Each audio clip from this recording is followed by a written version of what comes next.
హైదరాబాదులో మరి సాఫ్ట్వేర్ చేస్తున్నప్పుడు డ్యూటీని వస్తున్నప్పుడు యాక్సిడెంట్ అయింది. మరి యాక్సిడెంట్ అవ్వడం వల్ల నేను హైదరాబాద్ వెళ్ళడం జరిగింది. మరి అన్ని పనులు చూసుకొని మొన్ననే గత మంగళవారం అన్నటువంటిది దిగడం జరిగింది. ప్రస్తుతం బాబు అయితే ఇంటి దగ్గర ఉన్నాడు. మరి ఇంటి దగ్గర తీసుకొచ్చాము ఇక్కడ పలాసలో. అయితే ఏంటంటే దేవుని తాలూకా అద్భుత కార్యాలు మరి మా బాబు విషయంలో కూడా జరిగిందని నేను భావిస్తున్నాను. మరి పడిపోయినప్పుడు మరి బండితో వస్తున్నాడు డ్యూటీ ఎర్లీ మార్నింగ్ 5 o'clock టైంలో మరి డ్యూటీ ముగించుకొని ఇంటికి వస్తున్న సందర్భాలలో ఒక బండి రాయి మీద ఎక్కి స్లిప్ అయి పడిపోయాడు. పడిపోయినప్పుడు మరి ఈ కీలు భాగము మరి ఫ్రాక్చర్ అయింది. ఏంటంటే పగిలిపోయింది. ఈ పార్ట్ పగిలిపోయింది, లోపల ఎముక పగిలిపోయింది. తర్వాత రెండోది ఏంటంటే మరి ఇటు పడిన తర్వాత తల కూడా ఆటోమేటిక్గా రోడ్డు మీద పడింది. అయితే తలకి హెల్మెట్ ఉండడం వల్ల హెల్మెట్ దెబ్బ తగిలింది, కానీ మా బాబుకు తల దెబ్బ తగలలేదు. మరి దేవుని కృప వల్ల మరి బాబు కూడా మరి గాయంతో మరి ఎముకలు ఇరిగినప్పటికీ పగిలినప్పటికీ బ్రతికి బయటకు వచ్చాడు. అది దేవుని కృప. అలాగే మరి అసే సందర్భంలో మీరందరూ కూడా నిజంగా ఒక కుటుంబాన్ని నేను సంపాదించుకున్నాను అని నేను ఇప్పుడు గర్వపడుతున్నాను. కష్టాలలో ఉన్నప్పుడు, బాధలలో ఉన్నప్పుడు అవసరాన్ని బట్టి మన అవసరాన్ని వాళ్ళు వాడుకుంటారు. అవసరం తీరిన తర్వాత విడిచిపెడతారు. కానీ ఈ సంఘము, మా సియోను సంఘం, ఈ సంఘంలో ఉన్నటువంటి విశ్వాసులందరూ కూడా ఒక కుటుంబం. నేను బాధపడినా, ఎవరి సంఘంలో బాధపడినా మేమున్నాము అన్నటువంటి గొప్ప భరోసా ఇచ్చినటువంటి సంఘం ఏదంటే మా సియోను సంఘం. హైదరాబాదులో పడినప్పుడు మాకు దూరంగా ఉన్నాడు, ఎవరు లేరు అని మేము అనుకున్నాం. కానీ మన సంఘ విశ్వాసులు అక్కడే ఉన్నారు. సోమేశు, అలాగే శాంతమ్మ, ఆనంద్, మరి శైలజ, అలాగే పద్మ, మరి సంజీవ్, అలాగే ప్రేమ్ కుమార్, అలాగే కళావతి పాప, వీళ్ళందరూ కూడా మరి అక్కడ వారికి అండదండలుగా ఉంటూ మేమున్నాము అన్నటువంటి భరోసా. ఎక్కడ కూడా విశ్రంత కష్టం రాకుండా, ఇబ్బంది లేకుండా చూసుకున్నారు. ఇది క్రిస్టియానిటీలో ఉన్నటువంటి గొప్పతనం నేను అనుకుంటున్నాను. క్రిస్టియానిటీలో ఉన్నటువంటి గొప్పతనం, క్రిస్టియానిటీలో ఉన్నటువంటి ప్రేమాభిమానం అన్నటువంటిది ఇది. ఎందుకంటే క్రిస్టియానిటీలో జాలిగుండె ఎక్కువ ఉంటుంది. ఒకరు ఆపదలో ఉంటే ఆదుకోవాలి అన్నటువంటి ఒక లక్షణం, ఒక గుణం అన్నటువంటిది క్రైస్తవ్యంలో ఉంటుంది. ఆ లక్షణం ఉండడం కాబట్టి ఈరోజు అక్కడ మరి మా బాబు, మేమందరూ కూడా, నేను వెళ్ళేటప్పుడు కూడా అంటే భోజనాల విషయంలో కానీ ఏ విషయంలో కూడా ఒక్క పైసా నాకు ఖర్చు అవ్వలేదు. అంతా కూడా ఇక్కడ ఉన్నటువంటి సంఘ విశ్వాసులు అందరూ కూడా సాయం చేశారు. అక్కడే కాదు, ఇక్కడ కూడా మీరందరూ కూడా నేను రుణపడి ఉంటున్నాను. దేవుడు మిమ్మల్ని అందరూ కూడా దీవించునుగాక. మరి ఎందుకంటే మేము కష్టాల్లో ఉన్నప్పుడు, బాధలో ఉన్నప్పుడు, ఆర్థిక ఇబ్బందుల్లో ఉన్నప్పుడు డబ్బు రూపంలో కూడా మేమున్నాము అని ముందుకొచ్చారే. ఇది మనలో ఉన్నటువంటి యూనిటీ. మేమున్నామన్నటువంటి భరోసా ఇచ్చి ముందుకొచ్చారు. ప్రతి ఒక్కరు కూడా మా ఈ కుటుంబం కోసము, మా బాబు కోసం మీరందరూ ప్రేమతో మరి ఆదరించారు. అలాగే ఇంటికి వచ్చారు, మీరందరూ కూడా వచ్చారు, మరి పరామర్శించారు. మీకు తోసింది ఏ రకంగా అయితే ఆర్థికంగా కానీ వస్తువు రూపంలో కూడా ఇచ్చారు. మీరందరూ కూడా మా కుటుంబం తరపున ప్రత్యేకమైనటువంటి ధన్యవాదాలు మీకు అందరికీ తెలియజేసుకుంటున్నాను. ఈ రుణం అన్నటువంటిది నేను ఎప్పుడు తీర్చుకుంటానో నాకు తెలియదు, కానీ తప్పకుండా తీరుస్తాను. తప్పకుండా మీతో రుణం అన్నటువంటిది ఎక్కడో నేనైనా సరే తీర్చుకుంటాను. మరి అలాంటి ప్రేమాభిమానాలు చూపించినటువంటి మా సంఘము, ఇక్కడ ఉన్నటువంటి చాలామంది హాస్టల్లో మన పిల్లలు ఉన్నారు. ఈ సంఘంలో ఉన్నటువంటి విశ్వాసులు అంతటి ప్రేమ చూపిస్తున్నారు. నాకంటే ప్రాణం ఇచ్చేటటువంటి అభిమానం కలిగినటువంటి కుటుంబం మాది. ఇక్కడ ఉన్నటువంటి వారం మీరు ఎక్కడ ఉన్నా సరే నా గురించి, నా కుటుంబం గురించి ఎప్పుడు కూడా పాటుపడినటువంటి గ్రామస్తులు, సంఘస్థులు వీళ్ళందరూ ఉన్నారు. కాబట్టి మీకందరికీ మరోసారి మీరందరికీ రుణపడి ఉంటాను. మీకు అందరికీ ధన్యవాదాలు తెలియజేసుకుంటున్నాను. రైట్, మనం దేవుని వాక్యంలోకి పోదాం. ఎందుకంటే ఇక్కడ కొన్ని కొంతమంది వ్యక్తులు వచ్చారు కాబట్టి, కొత్త వారు వచ్చారు కాబట్టి కొన్ని విషయాలు మనం మాట్లాడదాం. కొద్ది విషయాలు మనం దేవుని వాక్యం చూద్దాం. చూసిన తర్వాత మేమందరూ కూడా యాక్చువల్గా మన పిల్లలందరూ కూడా, మన హాస్టల్ పిల్లలందరూ కూడా నాకంటే చాలా అభిమానంగా చూసుకున్నట్టు పిల్లలందరూ నాకంటే ఎంత ప్రేమగా చూస్తారంటే అంత ప్రేమగా చూస్తారు మా పిల్లలందరూ. అంటే నేను కూడా అలాగే వాళ్ళందరూ కూడా అంత ప్రేమగా ఆ పిల్లలందరూ అంటే నాకు ఎంతో అభిమానంగా చూస్తారు. నేను కూడా అలాగే వారందరూ కూడా ప్రేమగా చూస్తాను. నేను ఎక్కడంటే నా ఒక్క మాట కూడా, నా మాట ఎప్పుడు కూడా జవదాటరు మా పిల్లలు, మన హాస్టల్ పిల్లలు అంతటి మంచి పిల్లలు. ఈరోజు ఏంటంటే ఏం లేదు, మన ట్రైబుల్ సాంగ్ ఒక యూట్యూబ్ ఛానల్, ఇదిగో బాబు రవి ఇప్పుడు చర్చి అయిపోయిన అనంతరము వీడియో షూటింగ్ ఉంది ఇక్కడ. అంటే మన ట్రైబుల్ డాన్స్ సవర, అంటే ట్రైబుల్ అంటే సవర కాదు, మన ట్రైబుల్ డాన్స్, ట్రైబుల్ పాటకు సంబంధించిన డాన్స్ చర్చి అయిపోయిన తర్వాత షూటింగ్ అనేటువంటిది మనలోనే, ఇక్కడే లోకల్లోనే ఎక్కడెక్కడో ప్లేసులు ఎక్కడైతే ఉన్నాయో మంచి ప్లేసులు ఉన్నాయి ఆ ప్లేసులో షూటింగ్ జరుగుతుంది. కాబట్టి మా పిల్లలు కూడా ఆ షూటింగ్ కోసమే వచ్చారు. అయితే నేను ఒకటే చెప్పాను, మేము చర్చి ఉంది కాబట్టి చర్చి అయిపోయిన తర్వాతనే మనము ఏవైనా చేయాలి. First priority will give God. First priority దేవునికి మనం ఇవ్వాలి. దేవునికి ఇచ్చిన తర్వాత మనం ఏ పని చేయాలి తప్ప మరి ఎట్టి పరిస్థితుల్లో చేయకూడదు అనేసి చెప్పడం జరిగింది.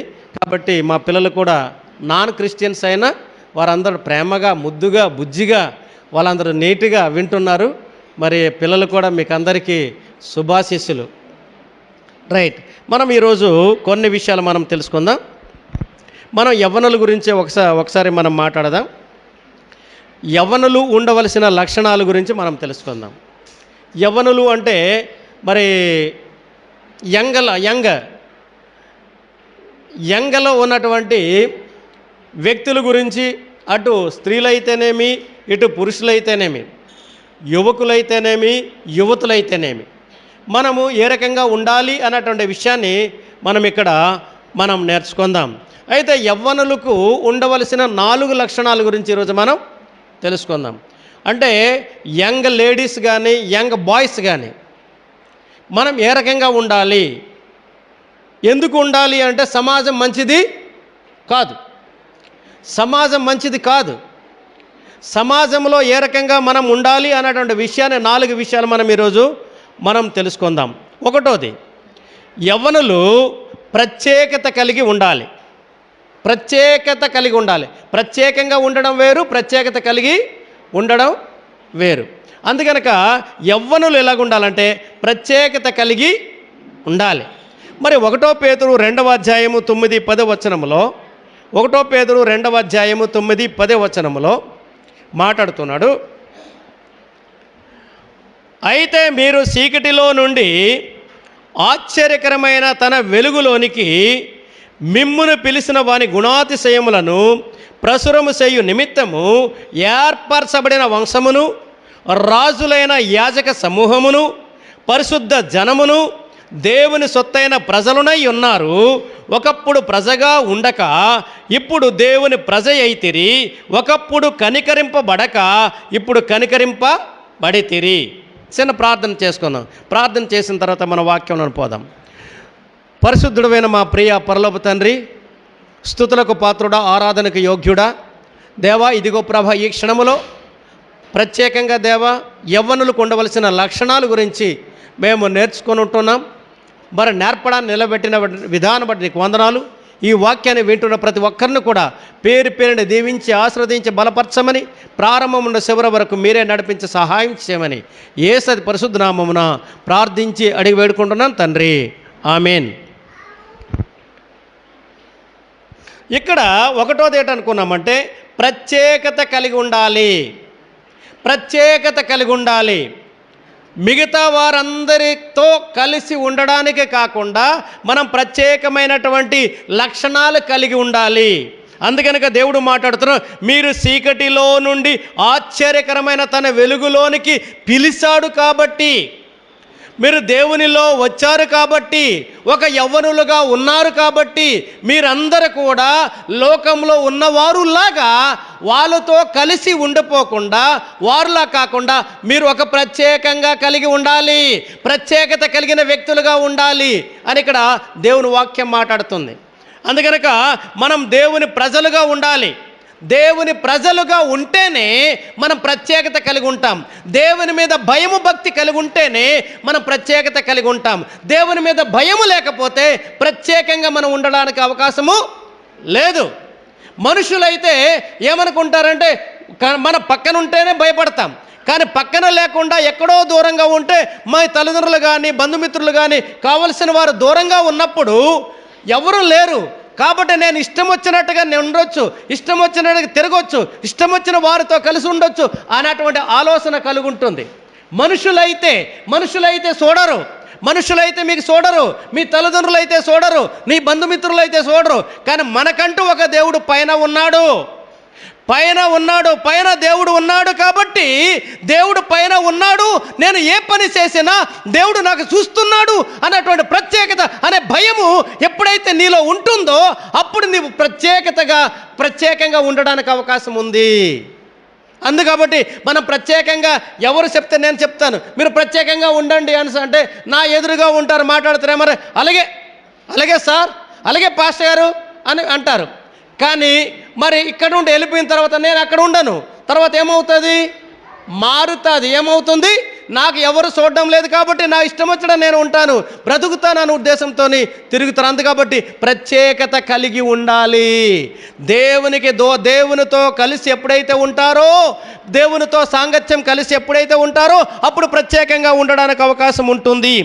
అలాగే మరి ఇందాకల బాబు మాట్లాడాడు, అంటే కీర్తనలో 139 కీర్తనలో మాట్లాడినట్టుగా 14వ వచనములో నీవు నాకు కలిగజేసిన విధము చూడగా భయమును ఆశ్చర్యమును ఏం చేయగలుగుతుందట? కలుగుచున్నది. నీవు నాకు కలిగజేసిన విధానమును చూడగా భయమును ఆశ్చర్యమును కలుగుచున్నది. అంటే ఈ తయారు చేసినట్టు శరీరము మనుషులు తయారు చేసింది కాదు. నీవు తల్లి గర్భములో ఉన్నప్పుడు తల్లి గర్భములో నీవు పెరిగేటట్టుగా చేసింది మనిషి కాదు, మనిషి తయారు చేయలేదు, మనుషులు తయారు చేయలేదు. అది దేవుడే సృష్టించాడు, దేవుడే కలుగజేశాడు, దేవుడే తయారు చేశాడు.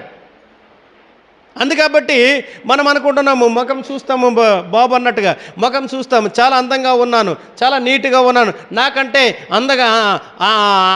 అందగత్త ఎవరు లేరు, నాకంటే అందగాడు ఎవరు లేరు అని నీవని కూడా మురిసిపోతున్నావు. కానీ మరి అందము ఏమనుంది?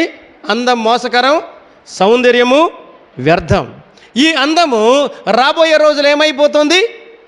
వాడిపోద్ది. రాను వయసు పెరుగుతున్నప్పుడు ఏమవుతుంది? ఈ ముఖము అందం అన్నట్టుది ఏమవుతుంది? ఆకారం అన్నట్టుది వాడిపోతుంది. మొదట తెల్లగా ఎర్రగా ఉన్నటువంటి వాడు తర్వాత ముడతలు పట్టి ఉన్నటువంటి వ్యక్తి చూస్తే నీవేనా అని ఒక 10-20 సంవత్సరాలు వెళ్ళిన తర్వాత నీవేనా అని మనం అడుగుతాం. అవును నేనే అంటే ఎందుకు? యవ్వనంగా ఉన్నప్పుడు యంగలో ఉండేటప్పుడు చాలా నీట్గా ఉన్నారు, కానీ ఇక్కడికి వచ్చినప్పుడు ముసలి వయసు వచ్చినప్పుడు మనం పోల్చలేని పరిస్థితిలో ఉంటాం. ఏమైంది? ఆకారం ఏమైంది? మారిపోయింది. కాబట్టి మనం ఆకారం చూడకూడదు. మరి అందుకనక మీకు ఒక విషయం చెప్దాం. చచ్చిన చేప ఉందనుకోండి, నీటిలో చచ్చిన చేప పడేసామనుకోండి, ఆ చచ్చిన చేప ఎట్టెళ్తుంది చెప్పండి? ఆ చచ్చిన చేప నీటిలో పడేసామనుకోండి ఎక్కడికి వెళ్తుంది? ఎలాగెళ్తుంది? నీరు ఎటైతే వెళ్తుందో అటే వెళ్తుంది. నీరు ఉత్తర వైపు వెళ్తే ఉత్తర వైపు, దక్షిణ వైపు వెళ్తే దక్షిణ వైపు, తూర్పు వైపు అయితే తూర్పు, పడమర వైపు అయితే పడమర వైపు వెళ్తుంది. కానీ బ్రతికిన చేప మీరు చూడండి, బ్రతికిన చేప ఎట్టెళ్తుంది? ఎలాగెళ్తుంది? మీరు ఎప్పుడైనా చూసారా? చేపలు పట్టడానికి వెళ్ళారా? మరి గడ్డ దగ్గరికి వెళ్ళారు చూసారా మీరు? ఎటువైపు వెళ్తుంది చెప్పండి? అంటే నీరు వెళ్తున్న వైపు వెళ్ళవు. నీరు ఎటువైపు అయితే వస్తుందో ఎదురీదుకొని బయటకు వస్తుంది, ముందుకు వెళ్తుందో తప్ప నీరు ఎటు వెళ్తుందో అటు వెళ్ళదు. అందుకనక ప్రత్యేకత కలిగి ఉండాలి. మరి అందరూ మరి ఆ చచ్చిన చేప ఏ రకంగా వెళ్తుందో మనం కూడా వెళ్ళినట్టుగా అలాగ ఉండకూడదు. కాబట్టి మనమందరూ కూడా ఏంటంటే ఏదైతే బ్రతుకున్న చేప మరి జీవితం కోసము మరి ఎలాగైతే ప్రత్యేకంగా మిగతా చచ్చిన చేపల్లాగా వెళ్ళకుండా బ్రతికిన చేప ఏ రకంగా అయితే వస్తుందో ఎదురీదుకొని ముందుకెళ్ళి తన జీవితాన్ని తన ప్రాణాన్ని కాపాడుకుంటూ వెళ్తుందో ఆ విధంగానే మన యొక్క జీవితాన్ని కూడా మనం కాపాడుకుంటూ వెళ్ళాలి. అందుకని మనం అందుకని ప్రత్యేకత కలిగి ఉండాలి. రెండోది మనం చూద్దాం, విశ్వాసులు లేదా యవ్వనులు పరిశుద్ధత కలిగి జీవించాలి. రెండోది ఏంటంటే పరిశుద్ధత కలిగి జీవించాలి. మరి తెస్సలోనికే 1 తెస్సలోనికే 4వ అధ్యాయం 7వ వచనంలో మాట్లాడుతున్నాడు, పరిశుద్ధులగుటకే దేవుడు మనలను పిలిచెను కానీ అపవిత్రులుగా ఉండుటకు పిలువలేదు. పరిశుద్ధులగుటకే దేవుడు మనలను పిలిచెను కానీ అపవిత్రులుగా ఉండుట పిలవలేదు. అంటే ఏంటి?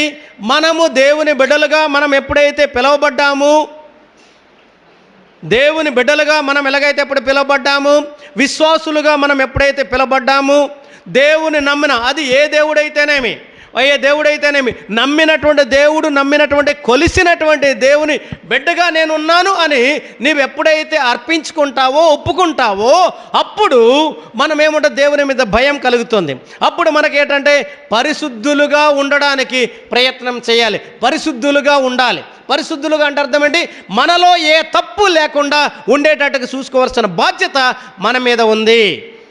ఏ తప్పు చేయకుండా మనలో ఏ దోషము లేనట్టుగా మనకు కనబడాలి. అదిగో చాలామంది ఈ అమ్మాయా ఆ అబ్బాయా, ఓహో ఏంటి చెప్తాం, ఈ అమ్మాయా ఎంతమందితో నేను చూశాను, ఆ అబ్బాయితో తిరిగాడు, ఆ అబ్బాయితో తిరిగింది, ఆ అబ్బాయితో తిరిగింది, ఆ అబ్బాయితో తిరిగింది అని సార్. ఈ అబ్బాయా ఆ అమ్మాయితో తిరిగాడు, ఆ అమ్మాయితో తిరిగాడు, ఆ అమ్మాయితో ఎంతమంది మన గురించి చెప్తారు? కానీ వేళ్ళు మన వైపు, చూపుడు వేళ్ళు మన వైపు ఎట్టి పరిస్థితుల్లో కనబడకుండా ఉండాలి. మనుషులు ప్రజల్లో మరి ఏమంటే పీకి తినే రాబందుల్లాగా ఉంటారు. మనం తప్పు చేసినట్టుగా అయితే మన వైపు చూపిస్తూ మన తప్పును ఎంచుకొని మనల్ని నాశనం చేయడానికి, మనల్ని అణగద్రొక్కడానికి, మనల్ని మరి పాడు చేయడానికి వాళ్ళ ప్రయత్నం చేస్తారు. కాబట్టి మన వైపు ఎక్కడ ఎలాంటి దోషము లేకుండా ఉండాలి, మన వైపు ఎలాంటి తప్పు లేకుండా ఉండాలి అని దేవుని వాక్యం చెప్తుంది. మరి మీరు పరిశుద్ధులగుటకే దేవుని మిమ్మల్ని పిలిచెను కానీ పవిత్రులుగా అపవిత్రులుగా ఉండుటకు పిలవలేదు. నేను చెప్తున్నా, అది ఏ దేవుడైతేనేమి, ఏ దేవుళ్ళైనా సరే మనం ఒక దేవుణ్ణి కొలిసేటప్పుడు దేవుని మీద భయము భక్తి కలిగి ఉండాలి. ఎప్పుడైతే భయము భక్తి కలిగి ఉంటామో అప్పుడు మనం పరిశుద్ధంగా అంటే అర్థం ఏంటంటే నిర్మలంగా ఉంటాము. మనలో ఏ దోషము, ఏ పాపము, ఏ తప్పు లేకుండా మన వైపు ఉండాలి. ఇది పరిశుద్ధత. అలాగే 1 పేతురు 4వ అధ్యాయం 16వ వచనములో మరి పేతురు గారు మాట్లాడుతున్నారు, నేను పరిశుద్ధుడై ఉన్నాను. యేసుక్రీస్తు వారు మాట్లాడిన మాట్లాడుతున్నా, నేను పరిశుద్ధుడనై ఉన్నాను గనక మీరును పరిశుద్ధులై యుండుడి.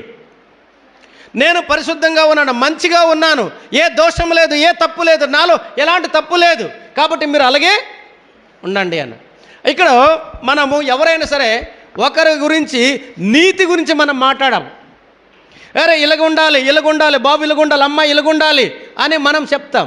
కానీ చెప్పే ముందు మనం ఎలా ఉన్నాము అన్నటువంటి మొదట తెలుసుకోవాలి.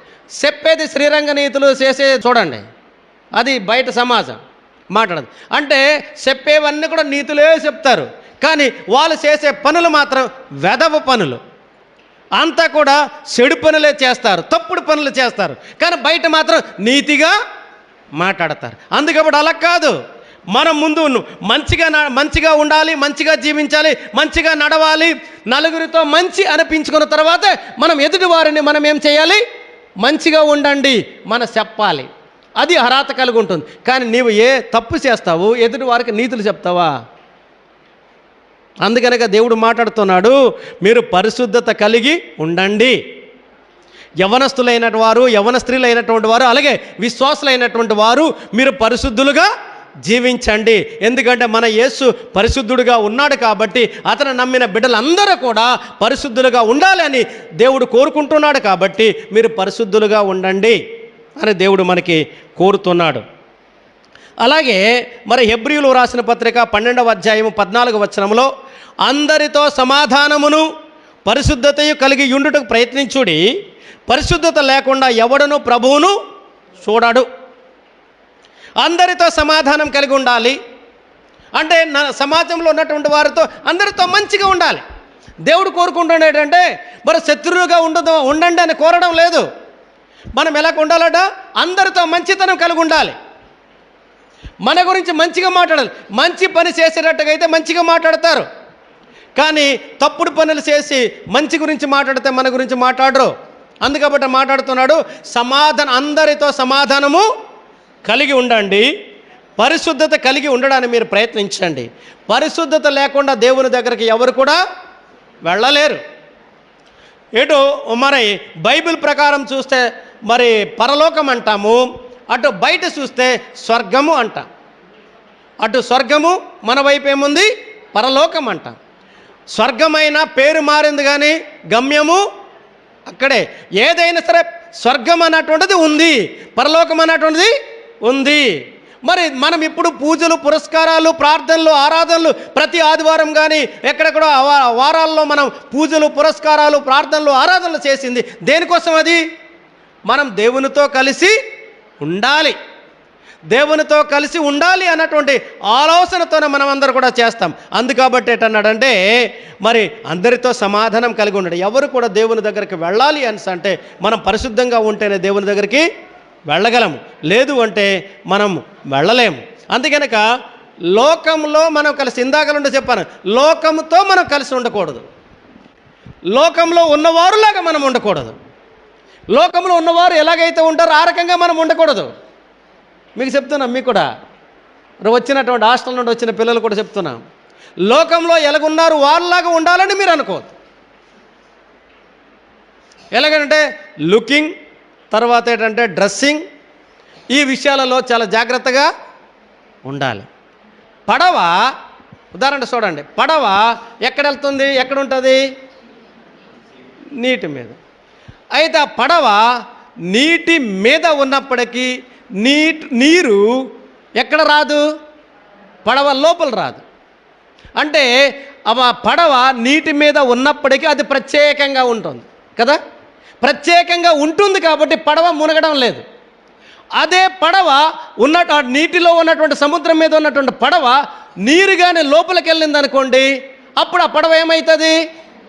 మునిగిపోద్ది. ఇది నీ జీవితం కూడా అంతే. నీవు జీవితంలో, లోకంలో నీవు జీవించేటప్పుడు పడవలాగా ప్రత్యేకంగా కలిగి ఉండాలి, ప్రత్యేకంగా జీవించాలి. అది కోరుతున్నాడు దేవుడు. ప్రత్యేకంగా నీవు జీవించాలి. లోకంలో ఎలాగ జీవిస్తున్నారు, నువ్వు అలాగే జీవిస్తే ఎదిగో పడవ మునిగిపోయినట్టుగా నీవు మునిగిపోతావు, నీ జీవితం పాడవుతుంది. చాలా జాగ్రత్తగా ఉండాలి, జాగ్రత్తగా జీవించాలని దేవుని వాక్యం చెప్తుంది ఇక్కడ. అందుకబట్టి మనం అందరూ గమనించండి, చాలా జాగ్రత్తగా ఉండాలి. చాలా జాగ్రత్తగా మనం నడవకపోతే మన జీవితాలు నాశనం అయిపోతాయి. అందుకబట్టి చాలా జాగ్రత్తగా ఉండాలని నేను ప్రభు పేరట మిమ్మల్ని కోరుచున్నాను. మూడోది చూద్దాం, యవ్వనులు నడుచుకోవలసిన పద్ధతులు తెలుసుకోవాలి. మనం ఏ రకంగా నడవాలి, లోకంలో వెళ్ళేటప్పుడు ఏ రకంగా నడవాలి, ఏ రకంగా జీవించాలనే విషయం తెలుసుకోవాలి. తెలుసుకోకుండా ఇందాక మనం చెప్పినట్టుగా నలుగురు నడిచిందే బాట, నలుగురు పలికిందే మాట, అది లోకం కదా. నలుగురు మాట్లాడిందే మాట, నలుగురు నడిచిందే బాట. కానీ బాట కాదు, మన జీవితం సెట్ అయిపోదు. నలుగురు నడిచిందే బాట, నలుగురు పలికిందే మాట అంటే వారిలాగా మన వాళ్ళ బాటలోను వాళ్ళ మాటలోనే వెళ్తే మా జీవితాలు ఏమైపోతాయి? సెట్. అందుకబట్టి మాట్లాడుతున్నాడు. మరి 1 పేతురు 5వ అధ్యాయం 8వ వచనములో మీ విరోధి అయిన అపవాది గర్జించు సింహం వలె ఎవరిని మిరుగుదునా అని వెతుకుచు తిరుగులాడుచున్నాడు. సమాజం ఏం చేస్తుంది తెలుసా? యవనస్తులైతేనేమి, యవన స్త్రీలైతేనేమి ఎక్కడ దొరుకుతారా? ఆడపిల్ల అయితే మగవారు ఏమంటారు, ఎక్కడైనా యవన స్త్రీ దొరుకుతుందా, కనబడుతుందా, దాన్ని ఏ రకంగా అయినా సరే నేను మరి లొంగ తీసుకోవాలి, మరి వాడుకోవాలి అన్న ఆలోచన ఎవరికి ఉంటుంది? అదే సాతాను అంటే అర్థం ఏంటంటే నిన్ను శోధించేవాడు, నిన్ను లొంగదీసేవాడు అని అర్థం.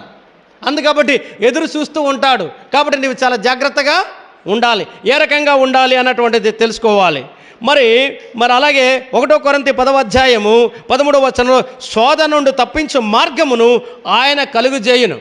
అంటే శోధన నుండి నీవు తప్పించడానికి మరి దేవుడే ఒక మార్గాన్ని, ఒక ఆలోచన కలుగజేస్తాడు. అందుకబట్టి తెలుసుకోవాలి.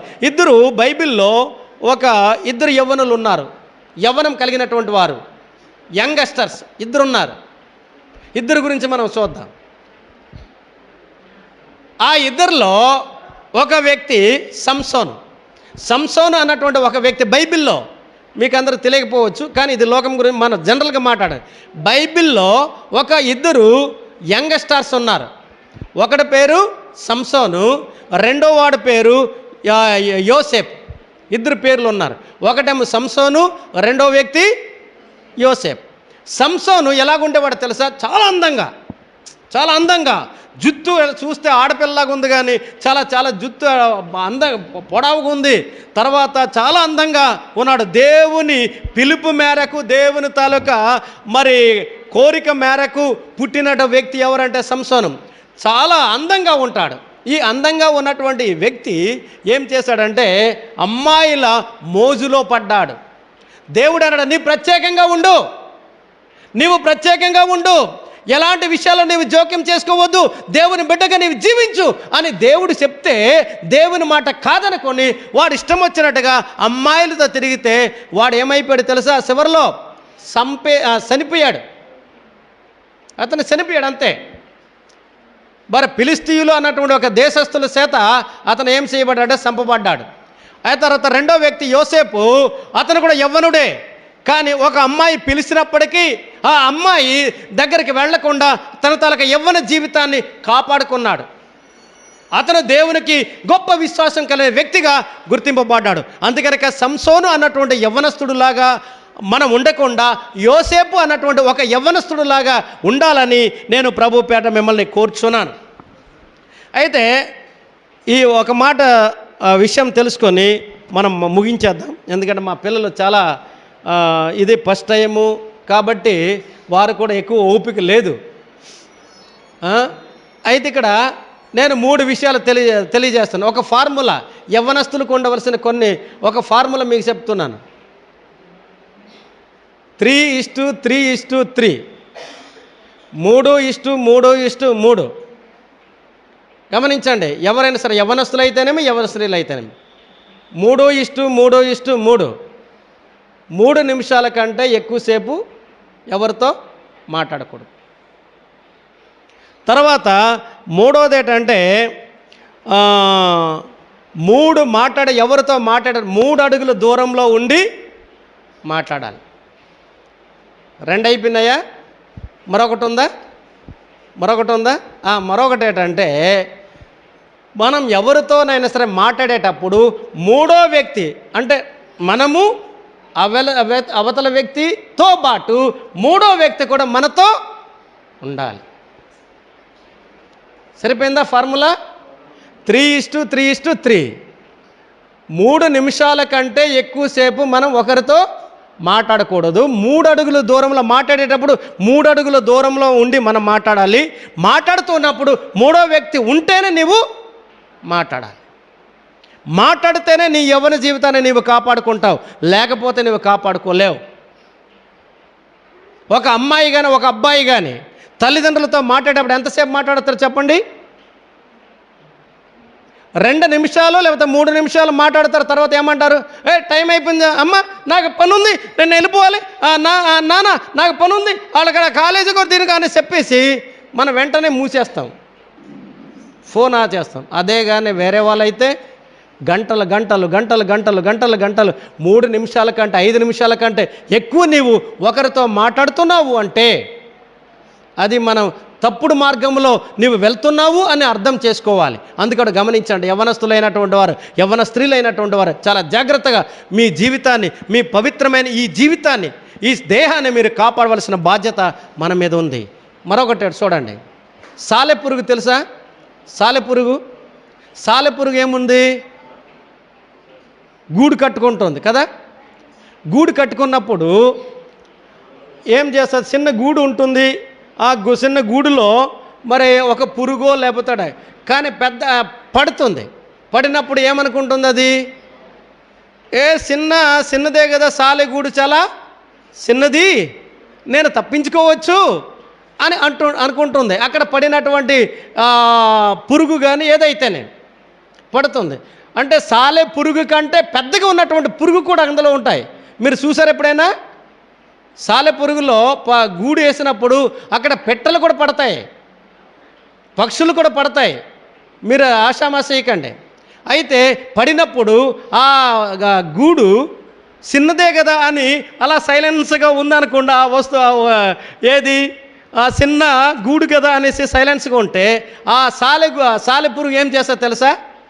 ఆ దారంతోనే సుట్టి సుట్టి సుట్టి సుట్టి సుట్టి సుట్టి మొత్తం అంతా కూడా మనల్ని సుట్టేసి బంధించేసి బయట వెళ్ళనివ్వకుండా చేస్తుంది. అందుకబట్టి మనం ఎప్పుడైనా సరే ఇలాంటి సమస్యలో చిక్కుకున్నప్పుడు సిక్కుల్లో పడుతున్నాను అని తెలిసిన వెంటనే మనం ఏం చేయాలి? బయటికి రావాలి. చిన్నదేలేనే పర్వాలేదు అని నీవు ఊహించుకొని, నీ మట్టుకు నీవు ఊహించుకొని ఉంటే తప్పకుండా సాలె పురుగులాగా, సాలె గూడులో ఉన్నట్టు పురుగులాగా మనల్ని చుట్టి అందులో బంధించి మనల్ని ఏం చేస్తుంది? నాశనము చేస్తుంది. కాబట్టి గమనించండి, మన జాగ్రత్తలు, మన జీవితాన్ని మనం జాగ్రత్తగా ఉంచాలని నేను ప్రభు పేరట మిమ్మల్ని కోరుచున్నాను. అందుకబట్టి మనం అందరం కూడా మన జీవితాలు ఆషామాషి కాదు. ఇందాక మనం అన్నట్టుగా నీవు నాకు కలుగు చేసిన విధానము చూడగా భయమును ఆశ్చర్యమును కలుగుచున్నది. 139వ కీర్తన 14వ వచనంలో ఏమనుంది? నీవు నాకు కలుగు చేసిన విధానం చూడగా భయమును ఆశ్చర్యమును కలుగు చేయిస్తున్నది. ఈ దేహము దేవుని గురించి తయారు చేయబడింది, దేవుని మహిమార్థం కోసం తయారు చేయబడింది. దేవుని కోసమే పని చేయాలి తప్ప నీవు పెళ్ళైతే నీ భర్తతో తప్ప ఒకరితో నీవు ఉండడానికి వీలు లేదు. అందుకబట్టి మీరందరూ కూడా దేవుని వాక్యం ప్రకారము యవనస్తులు అయితేనేమి మరి ఒక ఇది ఉంది కానీ మరి ఇక్కడికి లేదు అంటే చెప్పేసి ఆ వాక్యం అంటే పాయింట్ చెప్పేసి వదిలేస్తాను. యవ్వనస్తులు ఒక ప్రణాళిక కలిగి ఉండాలి. ప్రణాళిక అంటే ప్లానింగ్ యాక్షన్ ప్లాన్ ప్రకారమే మనం జీవించాలి కదా. ప్లాన్ లేకుండా మీరు చదువుతున్నారు, కొంతమంది పనులు చేసుకున్నారు. మరి వ్యవసాయం చేసేవారు ఏమంటారు? ఒక ప్లాన్ ఉంటుంది. ఏంటది? వ్యవసాయం చేసేవారు ఏమో ప్లాన్ చెప్పండి. ఏ రకంగా వ్యవసాయం చేస్తారు చెప్పండి?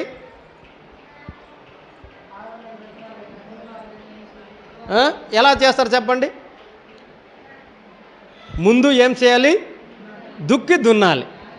లేదంటే ఏ ప్లాన్ లేకుండా ముందు వెళ్ళి వరి తీసుకెళ్ళి ముందు ఉడిచేస్తారా? ఇది ప్లాన్ ఉందా? ప్లాన్ లేకుండా. ప్లాన్ ఏంటంటే ముందు దుక్కి దున్నాలి, నీరు పెట్టాలి, అదే దమ్మియ్యాలి, అన్నీ దమ్మియ్యాలి, గట్టు చెక్కాలి. ఇది ప్లాన్. అన్నీ చేసిన తర్వాతనే అప్పుడు మనం పొలంలో మళ్ళీ ఆకు వేయడం అన్నది, ఉడవడం అన్నది మనం చేస్తాం. ఇది ప్లాన్. అది లేకుండా ఇష్టం వచ్చినట్టుగా ఏదో ముందుకు ముందు చేయవలసిన పనేమో వెనక చేయవలసిన పని ముందు చేస్తే వ్యవసాయం చేసేవారు మన చేయగలమా? పంటలు వస్తాయా? రావు. అలాగే విద్యార్థులు కూడా చెప్తున్నా, ప్రణాళిక ఉండాలి. నేను ఈ గోలుకి వెళ్ళాలి, ఈ రకమైన స్థాయికి నేను ఎదగాలి అన్నట్టు ఆలోచన, పద్ధతి ప్రకారం, ప్లాన్ ప్రకారం నీవు చదువుకుంటే, జీవిస్తే నీ జీవితం బంగారు బాట. నీ జీవితం బంగారు బాట. అప్పుడు ఉద్యోగం వస్తుంది, కడతావు పెద్ద కోట. అందుకబట్టి గమనించండి. అందుకబట్టి మీరందరూ కూడా ఒక పద్ధతి ప్రకారం, ఒక ప్లాన్ ప్రకారం జీవితంలో జీవించాలని ప్రభు పేరట కోరుకుంటూ ఈ వాక్యాన్ని ఇంతటితో నేను ముగిస్తున్నాను.